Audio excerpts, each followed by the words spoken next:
আসলে দেখেন আমাদের নওগাঁ সরকারি প্রাথমিক বিদ্যালয়ের মাঠের যে অবস্থা, এটা তো আসলে খেলার মাঠ এখন বলা যায় না। এটা আসলে ক্ষেত খামারের যে মাঠ, ফসলি আবাদের মাঠ হয়ে গেছে।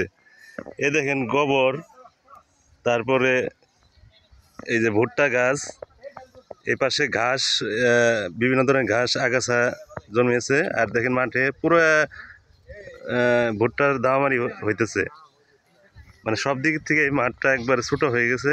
আজকে আজকে যে দেখেন আমিন আনা হয়েছে আমাদের মাঠটা ঠিক আছে কিনা, বা আশেপাশে থেকে মাঠের ভিতরে ঢুকলো কিনা, বা আমরাও দখলে বেশি কিনা, সব কিছুর জন্যই আসলে মাঠে মাপা হচ্ছে।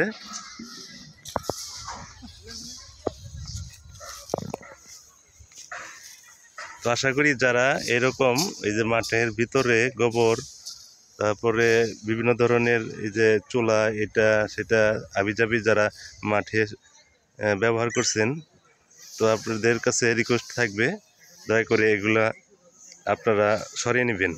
কারণ মাঠ যেহেতু সবার মাঠ, বিশেষ করে এখানে গ্রামের ছেলেপেলেরা খেলাধুলা করবে, এখানে আসলে এরকমভাবে এই পরিবেশ তৈরি করা কোনোভাবেই একটা গ্রামের জন্য কাম্য না।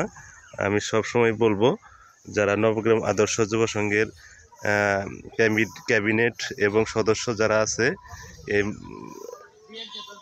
এই মাঠে খেলাধুলার ব্যবস্থা করা এবং মাঠটা সংস্কার করলে আসলে প্লাপান মাঠে অবশ্যই আসবে। আর খেলাধুলার আয়োজন করে দিতে হবে। মাঠ এমন একটা জিনিস, মাঠে যদি খেলাধুলা থাকে, যুবক সমাজ বা যুবক প্লাপান বাজে কোনো আড্ডা বা নেশা থেকে মুক্ত থাকবে। তো আশা করছি নবগ্রাম আদর্শ যুব সংঘের সিনিয়র বড় ভাই বেড়াদার, বিশেষ করে যারা ক্যাবিনেট, যারা সদস্য, অবশ্যই এই বিষয়টা নজরে রাখবেন। মাঠের বিষয়ে, মাঠে খেলাধুলা সিজনালি যেসব খেলা, যেমন এখন ফুটবল খেলা সিজন, এখন আমরা চাচ্ছি যে আমরা ফুটবল খেলার চালু করে দেওয়ার জন্য। তো যারা এই যে ভুট্টা দামারি বিভিন্ন ধরনের জিনিস মাঠে রাখছেন, অতি তাড়াতাড়ি সরিয়ে নেবেন।